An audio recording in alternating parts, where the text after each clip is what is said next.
Bom, pessoal, é, a ideia, então, assim, vocês já estão começando a ver que o Edge Impulse é bem legal, né? É, eu procurei, na verdade, vocês já tiveram, a gente usou, a gente trabalhou bastante com a parte do Data Science aí, na parte do TensorFlow, para ver como é que ele funcionava, né? Mas vocês viram que vocês conseguem entender bem o que está acontecendo por baixo, a gente fala under the hood, né? Dá para ter uma ideia legal. Né? E não só simplesmente usar. Mas, daqui para frente, no caso dos modelos que a gente trabalhar com, que a gente for usar o Edge Impulse para nos ajudar, aqui e a maioria dos casos a ideia é usar o Edge Impulse, ele simplifica pra caramba, eu vou precisar saber carregar, capturar os dados, entrar com os dados nele, né? Ter uma noção mais ou menos do que eu tenho que fazer, e ele vai, na verdade, fazer o TensorFlow para a gente, então toda aquela coisa de as análises, não sei o que, quanto que eu vou, os neurônios, ele vai te dar uma ideia e aí você vai ver o resultado e pode aumentar o neurônio, diminuir o neurônio. No caso do Caminhos aqui é muito simples, vocês viram, não nem fizemos nada, quer dizer, deixa ele de chamar de anomalia. Talvez, em alguns casos, fala, poxa, não está pegando legal a minha anomalia. Então, talvez mudar o número de clusters, aumentar ou diminuir um pouco o número de clusters. Você não tem muita opção ali, né? Mas é uma variável a mais que você consegue somar no teu modelo para tomar uma decisão. Né? Então, por exemplo, aí você cria alguns, tenta de repente classificar, ter algumas classificações como erradas, né? Que você sabe, você consegue saber. Vamos supor que o caso, vamos pegar o exemplo da turma de vocês que está fazendo do peso, né? Fala, não, pessoal, eu sei que se eu fizer dessa maneira, eu não posso, na verdade, fazer um giro aqui, se eu falar besteira, desculpem, eu não entendo nada, não é minha praia fazer exercício. Né? Então aqui, né? Não, quer fazer da minha praia, estou fazendo exercício aqui, levantar o... Quer dizer, se eu sei que isso aqui é o certo, né? E eu sei que isso aqui é o errado, beleza, eu posso até já classificar esse movimento como errado, né? Ou se eu levantar o cotovelo também como errado. Então eu tenho um movimento, dois movimentos, né? Sei lá, três movimentos. Quer dizer, se eu tiver esse tipo de movimento aqui, eles são errados. Né? Esse é o certo, né? Esses dois são errados. E aí eu posso somar uma anomalia. Se o cara fizer uma soma total, né, que ele ainda eu posso aproveitar e verificar o sinal de anomalia. Quer dizer, é uma coisa que eu somo, porque, puxa, pode ser que o cara fez alguma coisa que nem eu não tinha previsto como errado. Né? E aparentemente, e como certo ficou quase a probabilidade do movimento correto baixo, beleza. Então isso realmente está errado. Né?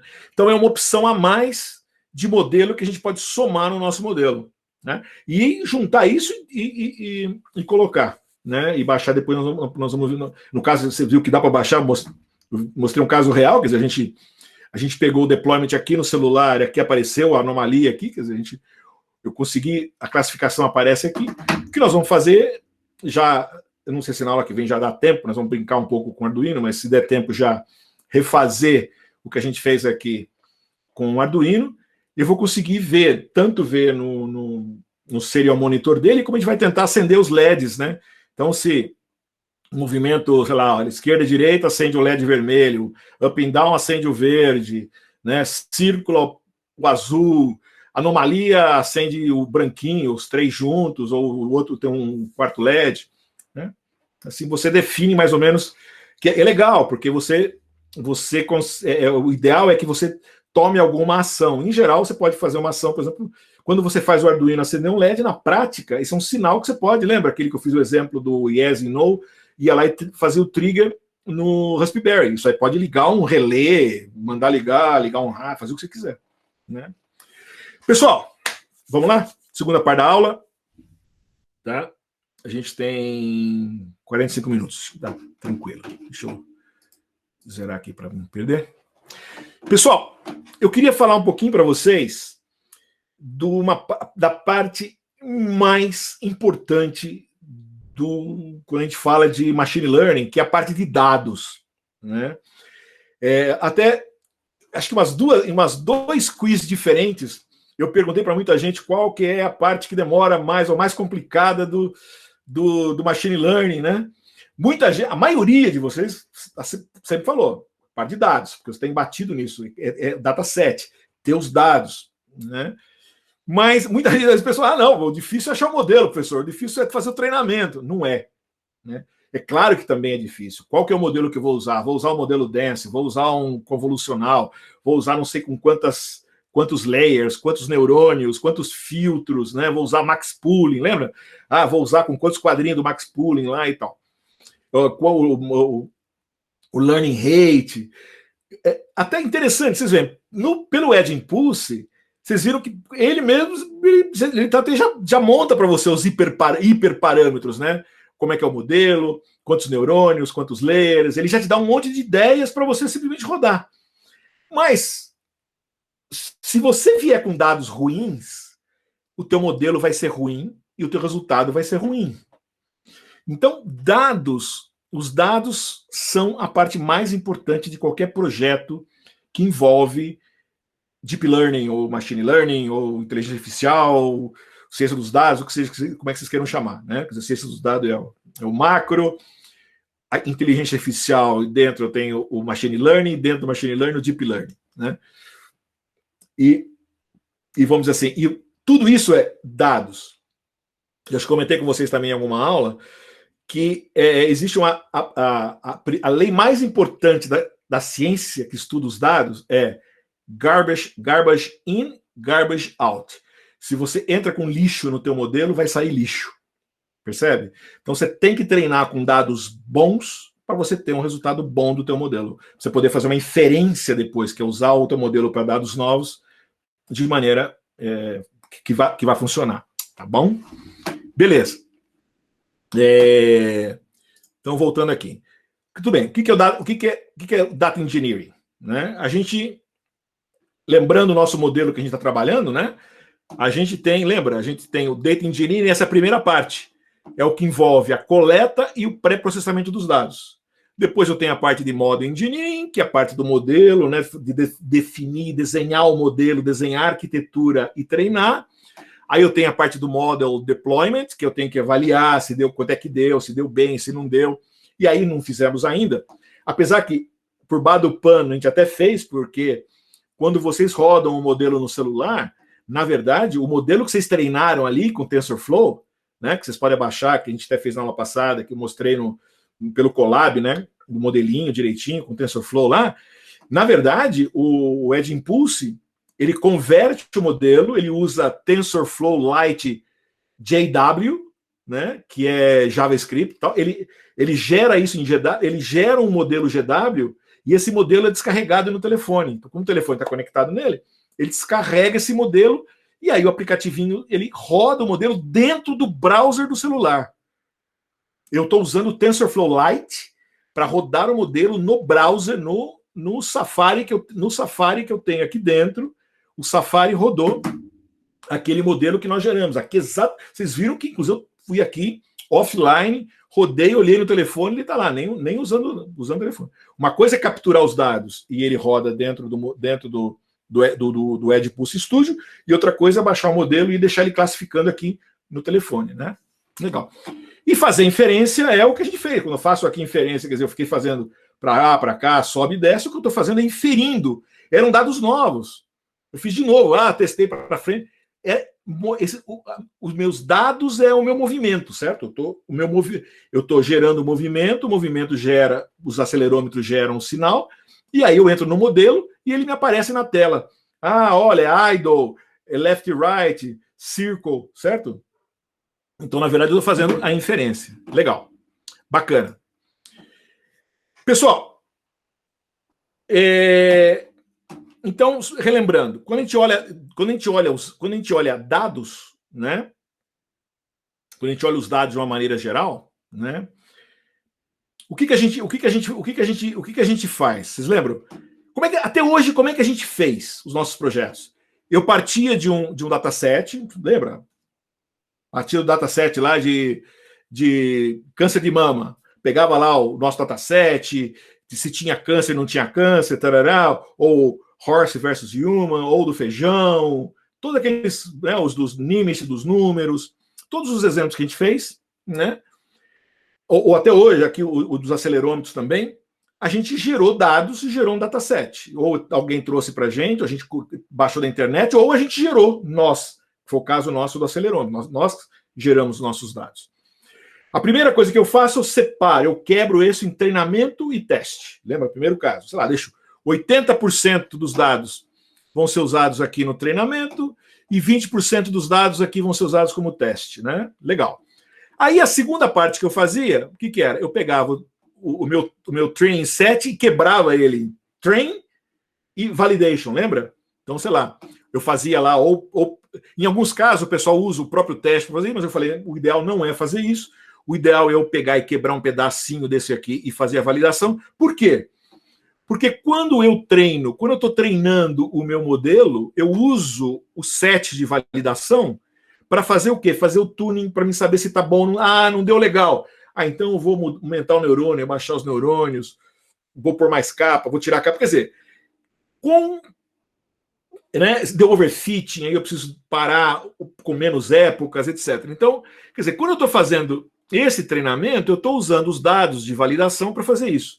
Internamente, nós vimos o Edge Impulse, o que ele faz? Todos esses dados de treinamento, quando eu mandei rodar o treinamento, ele lá internamente, vocês lembram? Ele tirou 20% desses dados de treinamento, separou para serem usados como validação.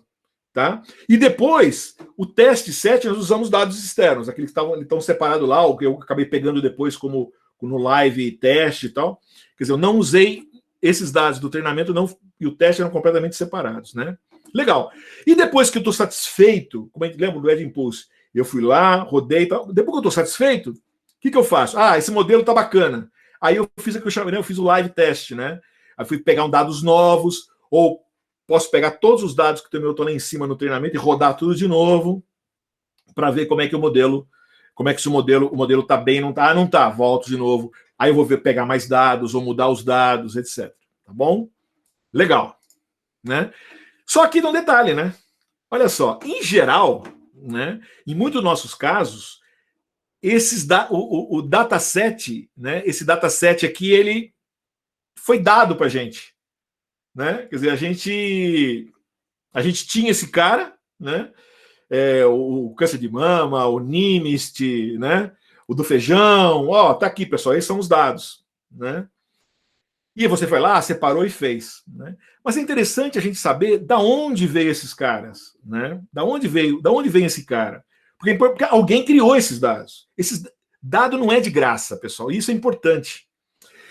Porque em muito caso de vocês vão ter, em alguns projetos, vocês vão baixar dados, né? Muitos de vocês tem gente que vai fazer, dentro do projeto vocês vão fazer, tem o pessoal que vai fazer de tosse do Covid, tem o pessoal, por exemplo, do Alteryx, eu acho que vocês vão desenvolver os dados, vocês vão desenvolver o teu dataset. Aí tem um pessoal fazendo de incêndio, podem fazer as duas coisas, quer dizer, ou baixar um dataset que mostra incêndio ou criar alguma coisa, né, para fazer teste e assim por diante.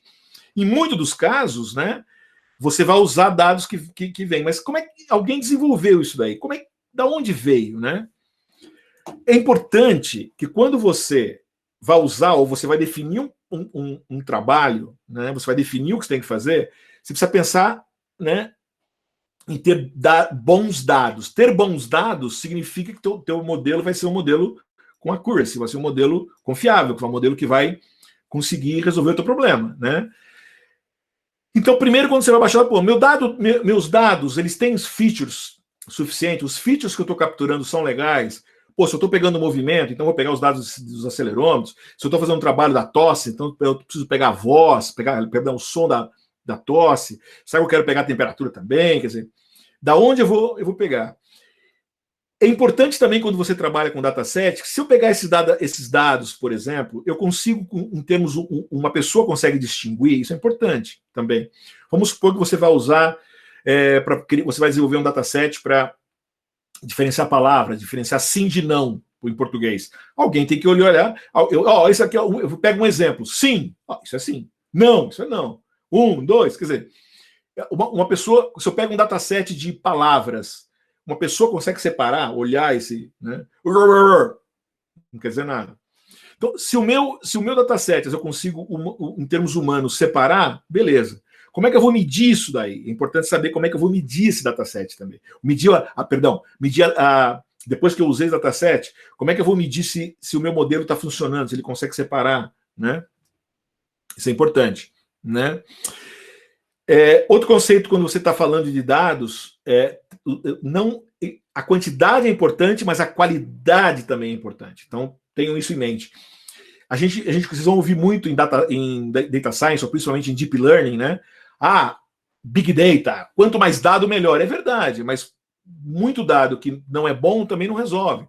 Você tem que ter dados que vamos dizer assim, que mais ou menos esteja dentro de uma distribuição, que pegue os dados que vocês, que consiga capturar todos os features dentro daquilo que vocês estão procurando descobrir, né? Eu estou fazendo tosse para Covid, mas eu estou fazendo desde bebê até pessoas de idade. Não, eu vou fazer só pessoal de tanta idade, de tanto e tanto. Ou, bom, mas tem homens e tem mulheres, e assim por diante.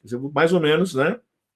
Ver as características que você precisa, todas as características demográficas dos teus dados, se está dentro daquilo que você está procurando fazer no teu projeto. Né? Legal. Bacana.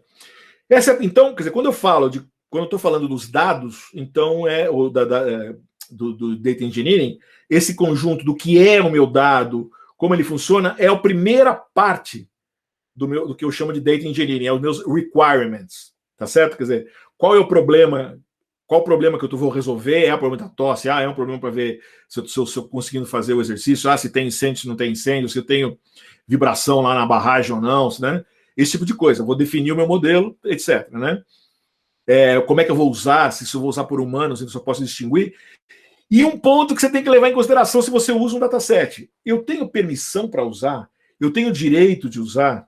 Tá certo? Eu não tenho, por exemplo, de repente eu vou usar um dataset. Eu usei o dataset, puxa vida, esse é um dataset legal do meu irmão ali, que ele fez os dados médicos dele. Mas eu não posso usar os dados médicos do meu irmão e usar o nome dele. Ou se eu for usar, eu tenho que ver de tal maneira, ou ter permissão dele para usar, ou eu tenho que anonimizar esses dados de tal maneira que ninguém pode descobrir que aqueles dados são do meu irmão. Tá certo? E principalmente, e às vezes você nem pensa, né? Mas, por exemplo, eu vou pegar um dado, por exemplo, eu vou pegar uma foto, vamos trabalhar com imagem, que é muito comum, né? Mas essa imagem é grátis. Eu vou na internet, usei um monte de imagem, treinei meus dados com imagens, mas eu treinei com imagens que eu tinha direito de usar isso, eu podia usar, essas imagens eram livres ou não, né? Isso é importante, porque às vezes você nem pensa, você assim, não, é minha, eu tirei a foto ali, eu tirei...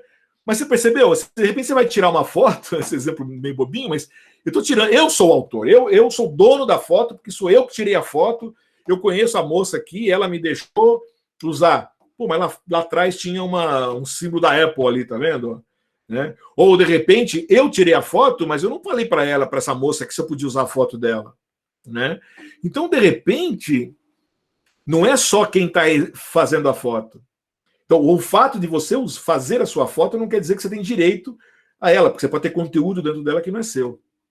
Então, é mais para chamar a atenção que vocês têm que tomar esse cuidado quando vocês forem usar um dataset. Eu posso usar o dataset? Isso não só no projeto aqui, não no projeto da escola, mas muito mais importante no trabalho de vocês depois, né?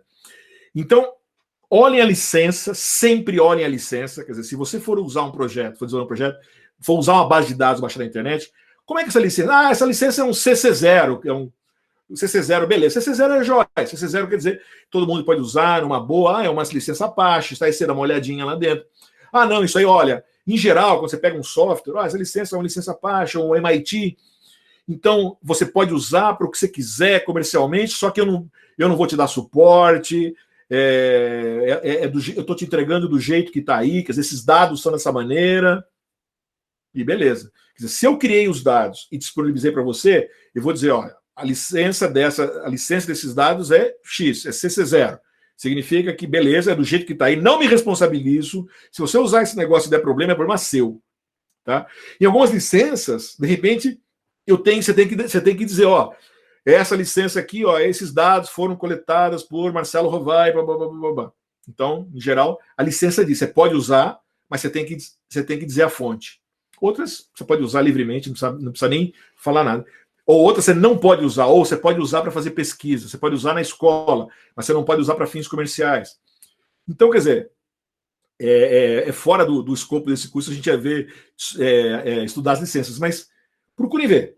Quando vocês forem baixar um dataset, vocês forem usar, olhem a licença que está ali do dataset, procurem na internet e vejam o que você pode fazer com a licença. Mas para chamar a atenção de vocês, que é importante ter isso em consideração, tá bom? Legal. Defini meus dados, tenho os requerimentos, já vi que está bonitinho, vou poder usar ele. Próximo passo, né? Vou ter que, né? Como é que eu vou coletar esses dados? Quer dizer, os dados eles vêm de alguma maneira, aí vou usar pessoas para colocar label nesses caras. Esses dados já vêm com label. O que eu quero dizer com isso? Porque às vezes eu preciso de pessoas para colocar label, né? E é o caso real. Você abaixa um dataset, por exemplo. Você abaixou o dataset lá do... Por exemplo, eu comentei, um dataset de fotos. Alguém foi lá e colocou os labels nas fotos, né? Isso daí você pode fazer por crowdsourcing, por exemplo, que é você deixa na internet, as pessoas vão colocando os nomes, ou você pagou, tá? É muito comum, existe um que chama Turk. A Amazon tem isso, ela paga alguns dólares ou centavos de dólar para você entrar lá, por exemplo, e começar a pôr labels em datasets, né? Então você usa pessoas, é uma maneira de você fazer isso, usar pessoas físicas para pôr labels em datasets, tá bom? Né? Então você definiu o teu projeto, você viu como é que você carrega, como é que você vai ver as licenças, tudo, ver como é que você pega os dados, né? Uma vez que você tem isso pronto, não significa que dá para você usar, quer dizer, às vezes você tem que processar, às vezes você tem que validar os dados. Às vezes você pega um dataset, baixou da internet, tem licença, as pessoas colocam, você olha lá, devia ser um dataset que era para falar yes ou no, de repente vai, ou tá mudo, o microfone não funcionou. Você precisa fazer o quê? Validar, limpar, ou às vezes você vai pegar o dado, vai precisar aumentar o dado, né? Lembra que fez os exemplos? Quer dizer, você pegou um dado, eu tenho um dado, por exemplo, isso aqui é um celular. Eu tenho essa foto, eu tenho uma foto aqui, isso aqui é um celular. Tá bom, mas isso aqui também é um celular. Isso aqui também é um celular, né? Isso aqui é um celular. Isso aqui é um celular. Lembra? Então, quer dizer, às vezes mesmo tendo uma foto de um objeto e eu falo isso aqui é um celular, né? Eu faço data augmentation, lembra? Eu venho lá, aumento, diminuo, né? Faço umas mudanças, mudo de lado da foto, quer dizer, eu pego faço uma série de mudanças, eu crio novos dados a partir dali, porque o computador não sabe, né? Para continuar, para mim, sabe? Então eu tenho que fazer isso daí, tá bom? E aí analiso, né? Manualmente tenho que ver qual usa, porque alguns deles, como comentei, não são usados, né? E o pior ainda, gente, depois de tudo, uma vez que você criou, você usou um dataset, você está disponibilizando um dataset, aqui eu estou falando dos dois lados, eu estou criando e estou usando, né? Batendo só dentro do... Porque tudo é data engineering, é engenharia de dados, né? Definir requirements, gathering data, refining data, e aí sustaining data. O que quer dizer? Esses dados, onde você vai guardar esses dados, né?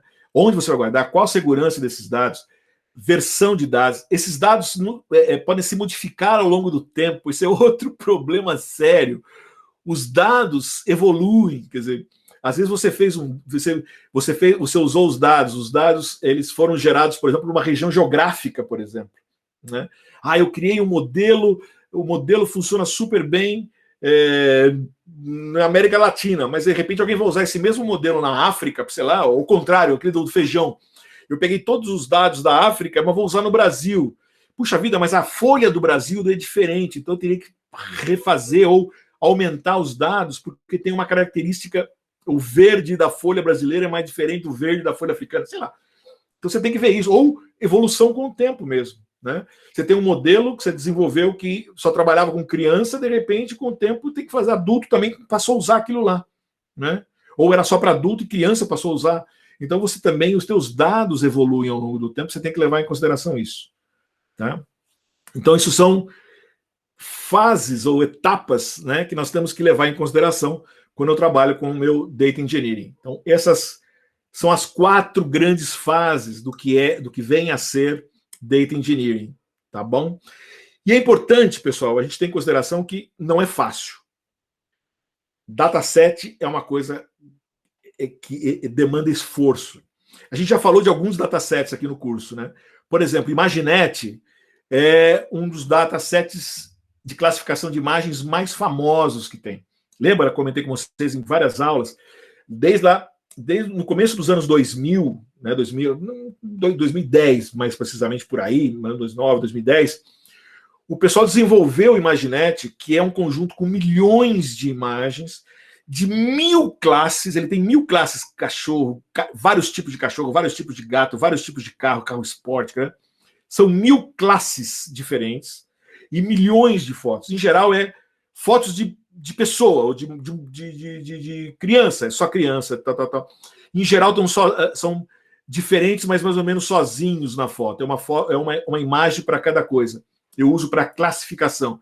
Eu consigo classificar. Essa imagem é de um cachorro, essa imagem é de um cavalo, essa imagem é de um carro esporte, é de um Golden Retriever, é de um pastor alemão. Então, eu tenho 1000 classes, em geral, uma imagem por classe. Eu uso para classificação. Classificação. Um outro banco de dados muito utilizados para imagem para mim, detectar objetos. Um muito usado é o Coco, como um Object in Context, que é hoje ele é guardado, a Microsoft guarda esse dataset. Ele tem, olha lá, 2,5 milhões de imagens segmentadas. São imagens complexas, e as imagens dentro da imagem você consegue segmentá-las, né, em várias classes, em várias o que tem dentro da imagem. É uma pessoa, quais são os pixels daquela pessoa específica, tá? Então é usado para contexto mesmo. Inclusive dentro do Coco eu tenho algumas coisas, tem descrição do que está ali dentro. Então o Coco é muito utilizado. Eu consigo utilizar o Coco, esse dataset, por exemplo, dentro de uma imagem mais complexa. Se eu pegar a minha imagem, vocês estão me vendo aqui, se eu usar essa imagem aqui e aplicar um modelo que foi treinado com Coco, eu vou conseguir, ele vai dizer para mim, ele vai fazer eu vou dizer onde é que está, tem uma pessoa aqui, ele vai pegar meu rosto. Ele vem aqui e vai pegar, sei lá, ali, ó, vai falar que é uma televisão ali, o meu osciloscópio. Aí ele vai pegar outra coisa aqui, sei lá, eu ponho aqui, ele vai dizer, isso aqui é um mouse, né? Então, esse tipo de...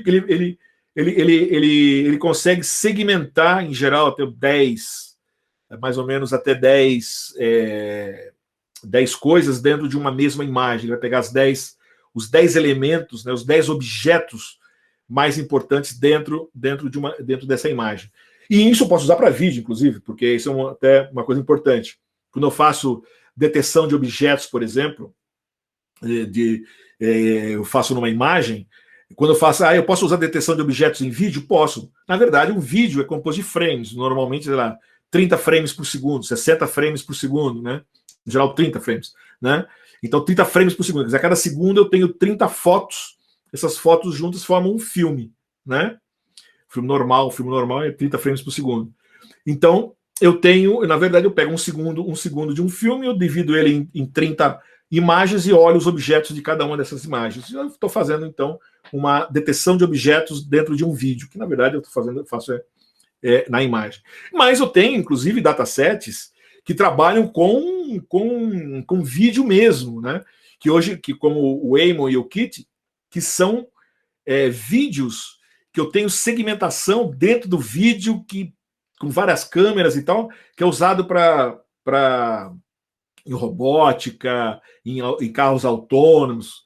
Quer dizer, super interessante. Inclusive, já vi o pessoal trabalhando, já existe com alguns microcontroladores um pouco mais poderosos, né, com M7, com ARM M7 e tal, que o pessoal já está fazendo segmentação com pequenos vídeos usando TinyML. Eu não usei ainda, não cheguei nunca fiz nenhum teste, mas já vi que já tem gente fazendo. Tá? Precisa ser um pouco mais poderoso, talvez uma coisa mais simples, pode ser que consiga, eu não sei se eu conseguiria fazer com o Arduino M4, mas pode ser. Ele é bem poderoso também, mas teria que analisar. Tá? Esse, por exemplo, depois vocês querem dar uma olhada, deixei aqui, vai estar no PDF, vai ter o link. Então, por exemplo, a detecção de anomalia que eu comentei.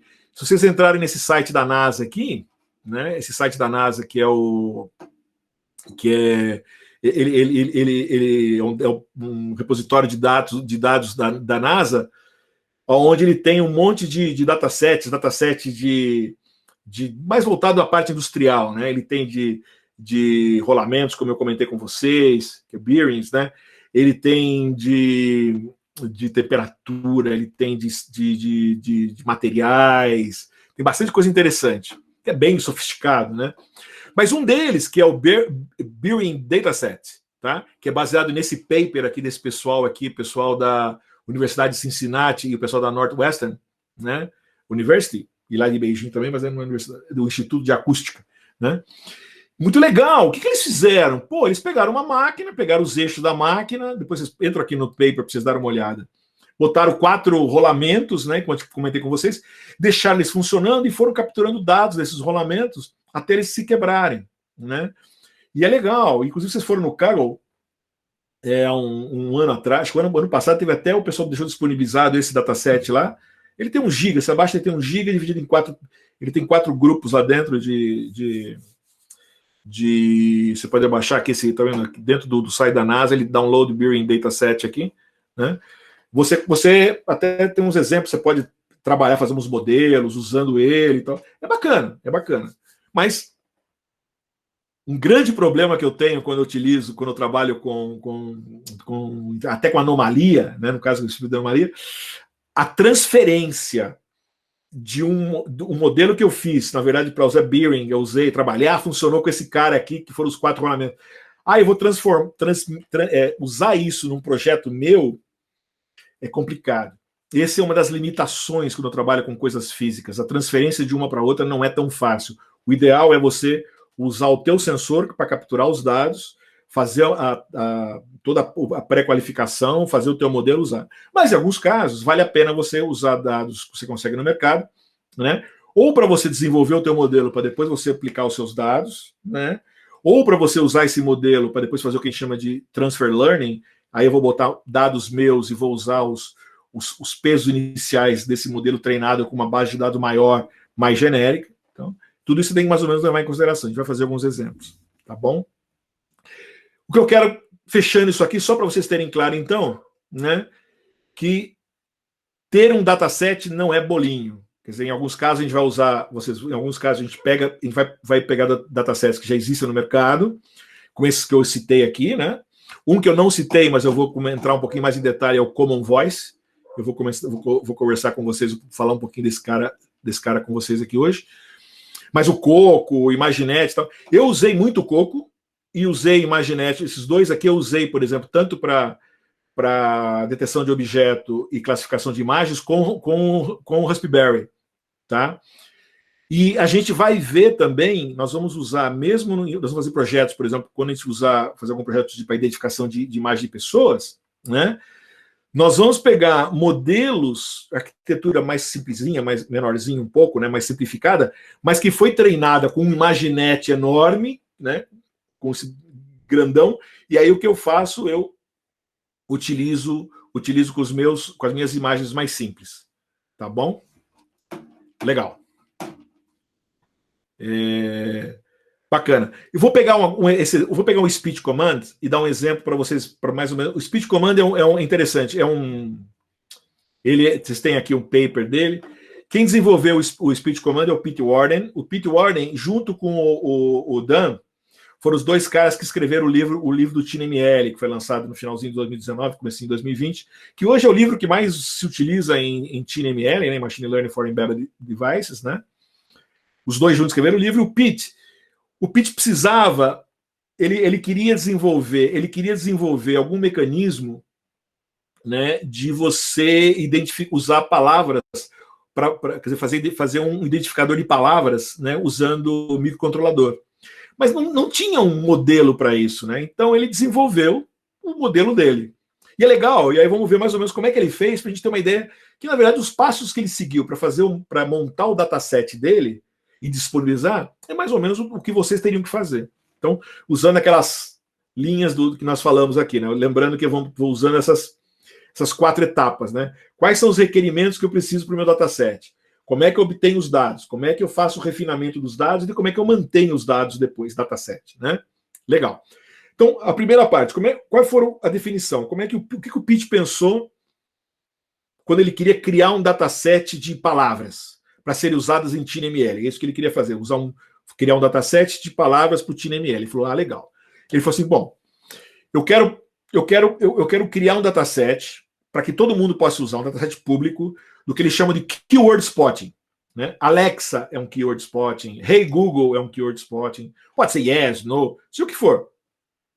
Que o keyword spotting é um dataset que eu, com volume de informações que eu posso treinar o microcontrolador, né, para que ele possa entender a palavra e tomar uma ação a partir dessa palavra, de uma palavra. Então não é frase, é palavra. Beleza, né?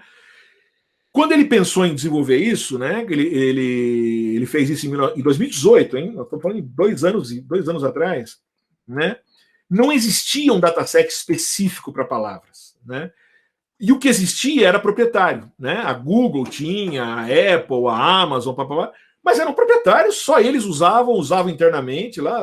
Ela tem a Google tem o Google enorme ou alguns outros. Cada um que desenvolve, ligar, desligar, sei lá, turn off, turn on, computer, né, que eu posso usar. Eu usei, por exemplo, a palavra computer para mim usar o meu. Eu fiz um projeto com a minha nave ali atrás, com a minha Enterprise, né? A Enterprise I, né? Eu fiz um modelo onde eu falava para a Alexa estava conectada, na verdade, eu fazia uma conexão via Alexa, eu mandava computer, turn on phasers, aí ela ligava phaser, etc. Quer dizer, fazia uma série de atividades na minha Enterprise a partir de comandos de voz. E eu usava, em vez de Alexa, eu usava computer. Mas, na verdade, é porque está programado. Eu posso usar a palavra computer porque a pessoa da Amazon desenvolveu isso, tá? Bom, muito bem. Então é importante isso. Então, o Pete falou, não, eu quero fazer o meu grupo de palavras, por quê? Porque os outros eram dessa maneira, e aí ele falou, bom, agora, o que ele falou? Quais os requerimentos que ele pensou? Ele falou, olha, quais são palavras de uso muito comum? Yes e no. Eles são muito utilizados. Isso é ótimo para mim. Por quê? Porque eu posso fazer, por exemplo, suponha que você faz eu gravo, isso é fácil, né? Você tem um dispositivo, o dispositivo grava, por exemplo, você quer fazer, eu pergunto, você quer fazer tal coisa? Aí você responde sim ou não, yes ou no. Só que ele automaticamente entende e toma uma ação a partir das tuas yes ou no. Ou robótica, né? Esquerda, direita, vá, pare, que eu posso dar comandos de voz para um robô, né? Números, muito usado, eu posso usar imagina para uma pessoa cega, né? Ligar, por exemplo, Por exemplo, suponha que a Alexa chegue para você e diga, Alexa fale, Alexa pega o teu assistente pessoal, e você fala para o seu pessoal, Alexa, ela vai ligar. Quando eu falo, chama Alexa, né? Primeira coisa, ela ouviu eu chamar Alexa, o que ela faz? É um keyword spotting, ela ligou. Aí eu falo, Alexa, ligar para o número do telefone. Isso é complexo, ligar para um número do telefone, ela foi lá para a nuvem e voltou. Aí, quando eu falo, ela pergunta para mim, qual o número? Aí eu vou dizer, por exemplo, 1, 2, 3, 7, 5, 9. Aí eu vou falar, aí ela pode ouvir isso daí, né? E ligar. Ou antes ela pode até fazer, para ficar mais rápido, ela pode dizer para mim, você quer me ditar o número? Aí eu digo sim. Aí ela entra num programinha e pode usar um TinyML. No caso não é feito assim, mas imagina que poderia ser feito. Você faz um dispositivo para pessoas cegas, por exemplo. A pessoa cega aperta um botão de alguma coisa, chegou lá ou chamou, e aí você vai dando os números. Ou enfim, o Pete Warden pensou nisso. Ele falou, não, vou usar algumas palavras de senso comum, vou usar palavras ligadas que posso usar em robótica, e vou usar números. Ele fez um primeiro grupo de dataset, depois ele expandiu isso daí. Tá? Legal. Aí ele foi lá, capturou essas palavras, ele usou todo o pessoal que trabalha na Google, usou algumas universidades. Ele falou, pessoal, todo mundo aí, por favor, fale yes para mim. Ele pegou criança, jovem, velho, falando yes, falando no, falando one, falando two, three, etc. Né? E coletou, então, a partir de 2.600 voluntários, ele mais ou menos pegou 1.000 palavras de cada uma das pessoas. Então, cada uma dessas palavras, olha lá, left, tree, on, house, stop, tree, go, no mínimo 1.000 de cada um, e algumas ele vão a 2.000 e tanto, né? Algumas palavras, mas no mínimo 1.000, de 1.000 a 2.000 e pouco, você tem esse dataset com essas palavras lá, tá bom? Isso foi muito legal. Ele fez isso daí, né? Quando ele fez, ele criou um browser, as pessoas entravam no browser e aí ele ia mostrando os números, a pessoa dizendo 1, 2, 3, e aí, em geral, outra pessoa depois validava isso daí, né? Que nós vamos falar um pouquinho disso. Eu vou ter que validar isso daí, né? Então, percebeu? O que ele fez? Ele definiu as palavras que ele queria, ele achou as pessoas para falar essas palavras, e a partir daí ele teve que fazer a validação. Como é que ele validou isso daí, né? Ele pegou para cada uma delas e ele foi pondo, as pessoas também ouviam e dizia, tá certo, não tá certa, tá errado. Aí se duas pessoas diziam que estava certa, ele considerava certa, etc. E aí, obviamente, aí ele manteve isso daí e etc. Né? São 35 palavras, beleza.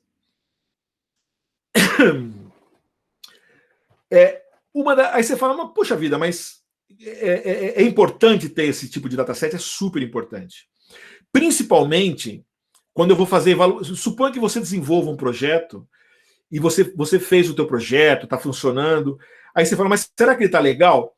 Por exemplo, você pode treinar, você montou o teu projeto, todo o teu hardware, tal. Fala assim, deixa eu dizer uma coisa, eu vou usar um dataset que existe no mercado, por exemplo, esse, do Common Words, né? Vou botar esse dataset, vou trabalhar com ele, vou ver qual que é o meu accuracy dele, quanto é que é o benchmark dele, quanto que ele funciona, quanto de memória, entendeu? Eu consigo, porque existem vários exemplos no mercado, ou pessoas que desenvolvem um determinado projeto, o cara usou esse dataset para fazer o quê? Ele, usando esse dataset eu tenho tanto de accuracy, eu gasto tanto de memória para fazer esse projeto, eu gasto tanto de tempo, essa latência, essa memória. Com isso, eu tenho os parâmetros de comparação.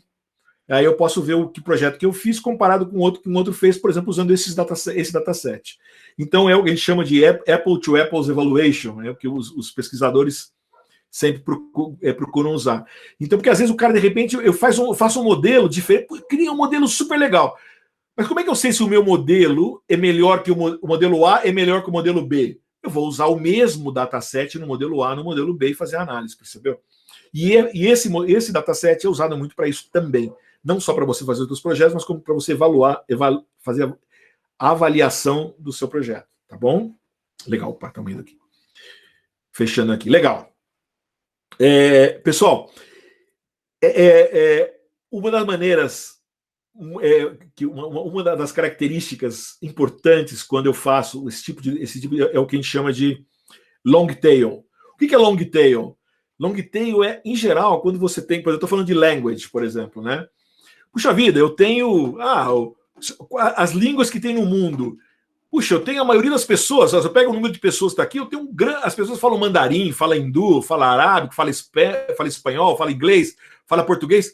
Mas, cara, eu tenho 180 línguas diferentes no mundo que elas começam a vir para cá. O que eu quero dizer com isso é, quando você faz um projeto, você tem que tomar cuidado com o long tail. Eu vou pegar outros exemplos, vocês vão ver claramente.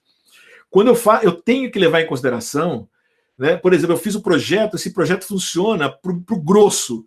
O que está aqui é o Pareto. O long tail, no fundo, é o Pareto, né? Que é aquela história dos... Né? Em geral, eu tenho, sei lá, se eu fizer um projeto para que eu faça um projeto que use voz e que todo mundo possa, que reconheça de todo mundo, na verdade, eu tenho, sei lá, 20%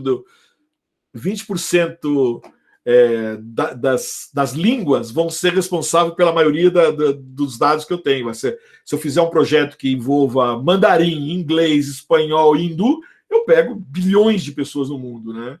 Vou fazer um projeto com, sei lá, né, com uma língua específica lá no sueco. Puxa vida, sueco só fala na Suécia, não fala em outro lugar, entendeu? Então, né? Então, esse é o tipo da coisa, né? Você tem que levar em consideração, tá bom? E é importante, porque quando é só chamar a atenção para vocês, que quando eu desenvolvo um projeto, eu vou desenvolver um dataset, eu tenho que pensar que esse projeto tem que ser usado de maneira social. Hoje, tudo que a gente procura fazer em machine learning ou inteligência artificial tem a ver com o que a gente chama de social good. A gente tem que pensar que esses projetos estão sendo desenvolvidos ou vão ser usados para um bem social.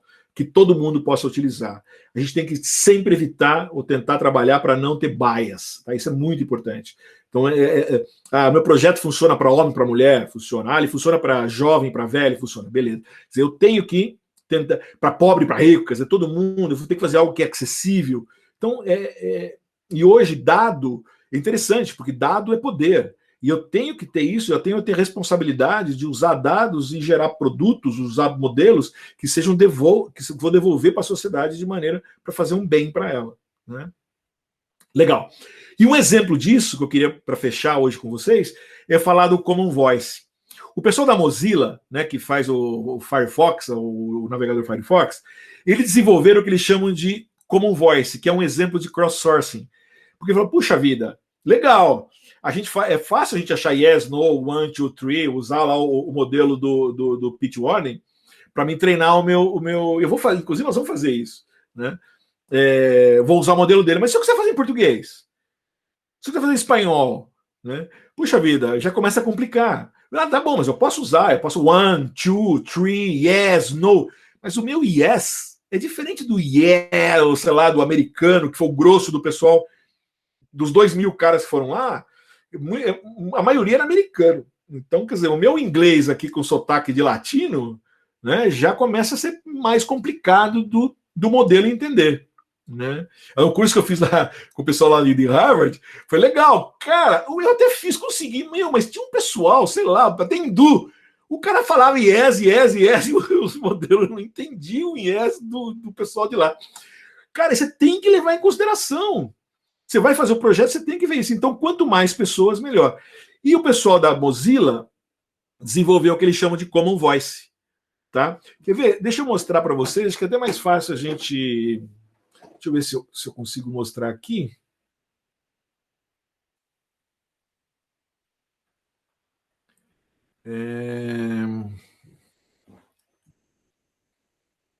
Quer ver? Cadê o tipo posto aqui o Common Voice para mostrar para vocês aqui? Quer ver? Ó, esse aqui é o site do Common Voice. Tá, ó lá, vocês entram lá entram no Common Voice Mozilla, tá? Tá dando para ver aí, né? Não dá para ver em cima, mas eu acho que eu tinha na apresentação tá lá a coisa. Né? Gente, aqui é muito legal, porque é um site que você pode falar. Então, se você falar, eu quero ajudar, então ele vai te dar frases e você fala a tua frase, você ajuda. Ou você pode escutar aqui e dizer se está certo ou está errada a voz, tá? E aí, eu tenho um monte de datasets aqui, por exemplo, olha só. Eu tenho um dataset que é de inglês, né? Tá aqui, ó, 56 GB, com um monte de frases. Mas eu também tenho, olha aqui, ó. Se eu ver aqui, ó, português. Olha a diferença, 2 GB, quer dizer, eu tenho o long tail lá, tô lá embaixo no português. Mas eu tenho 2 GB de português aqui e tal, né? São 50 horas validadas, tá vendo? Ó, tenho 63 horas, mas 50 horas de horas gravadas que foram validadas. Eu tenho demográficos, olha só, eu tenho mais ou menos as idades aqui, olha, né? Eu tenho 1/3 é 19 a 29, tá vendo? Ó? Tá vendo? Quer dizer, eu tenho poucas crianças, né? Pouca gente com menos de 19 anos, tá vendo? Né? E pouca gente com mais de 50 anos. Quer dizer, o meu grosso estaria aqui, né? Entre 19 e 49. Tá certo? Então tem, quer dizer, talvez se você for usar para algum projeto essas palavras, tem que tomar cuidado, né? Isso daí. 81% homens, 3% mulher. Olha o perigo aqui. Quer dizer, se eu vou usar esse tipo de dataset em português para treinar o meu modelo, né, tem que levar em consideração que muito pouca mulher eu tenho aqui. Você teria que completar isso, talvez, com mais mulheres. E o bacana, gente, é o seguinte: dentro daqui, eu tenho o que eles chamam de Single Word Target Segment. Tá ok? Aqui eu tenho, por exemplo, no caso de ser português, né? Eu tenho sim, não, 1, 2, 3, 4, 5, 6, 7, 8, 9. Né? E aí tem Firefox, que eles botaram Firefox lá, porque é da Mozilla. Mas, basicamente, o sim e o não eu tenho em português, tenho bastante, mas a maioria é homem. tá? Homem e não tem criança e não tem velho. E tenho de 0 a 9. Então, de repente, é um dataset que você pode vir aqui, eu faço um download, acho que é alguns gigas, e as palavrinhas estão lá, são palavras de em um segundo, yes, no, perdão, sim, não, que você poderia usar para complementar no projeto que você for fazer, e aí você complementar depois, se você quiser fazer um sim e não, por exemplo, tá?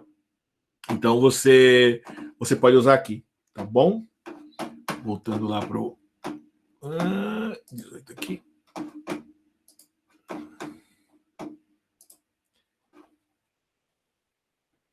Tá ok?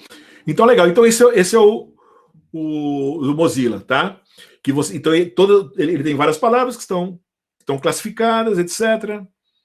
Lembrando, então, aqui, ó, o yes, no, hey e Firefox, tá? E dígito de 0 a 9.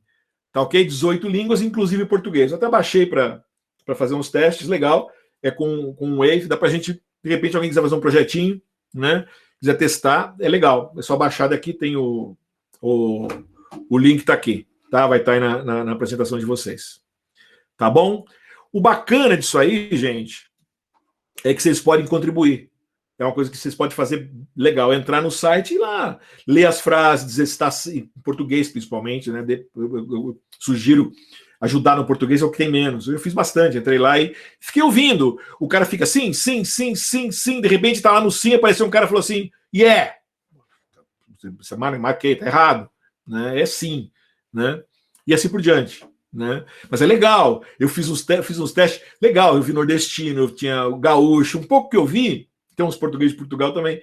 Mas muita gente é legal, eu vi bastante sotaques diferentes. Porque é um problema que você vai ter. Você vai fazer um projeto o Brasil, por exemplo, mesmo em português, a quantidade de diferença de sotaques, vocês podem até fazer um projeto, depois, de tal maneira, pegar aí no campus da Unifei, mas mesmo assim, você vai ter uma região menor aí de gente. Né? Tá bom, pessoal? Bom, beleza. Só para não esqueçam de checar as licenças. Eu não vou entrar muito em detalhe aqui, quer dizer, a gente já falou, a gente vai usar. Eu deixei aqui algumas coisas para vocês lembrando, a gente vai usar muito Transfer Learning, tá? Nós vamos fazer isso quando a gente usar principalmente a parte de imagem, tá ok? E é isso aí. A gente já está em cima da hora, já passamos do horário, né? Mas depois fica lá escrito, eu vou deixar mais alguma coisa escrita com você, para vocês tomarem cuidado com a questão do bias, que acho que é importante, tá ok? E aí vai. Ok, pessoal? Desculpem, passei muito do, acho que passei um segundo do horário, eu falei muito hoje. Mas tá bom, mas eu acho que a gente dividiu um pouco, né, entre teoria e prática, e na aula que vem a gente vai entrar mais na parte de laboratório aí, tá bom? Perguntas? Não, o Rodrigo está perguntando o ETL, Extract, Transform, Load. Não, na verdade, todo o dataset o ETL que a gente fala é, por exemplo, quando você captura qualquer dataset e você vai fazer trabalhar com os dados antes de você entrar no teu modelo, é a parte do ETL, que é Extract, né, Transformation e Load. Quer dizer, eu vou trabalhar com os dados, limpar os dados, ver se os dados estão certinho. Quer dizer, esse ETL é uma vez que você já tenha os teus dados, você foi lá, descobriu o dataset, né? Aí você vai fazer o quê? Extrair, limpar, né? E preparar o dado para ser usado. O ETL é a primeira parte do meu pega ali a primeira parte. Isso que eu falei do Data Engineering seria para montar o dataset, né? Valeu, pessoal. Boa noite, professor. Até mais. Boa noite, Boa noite, professor. Até mais. Boa noite.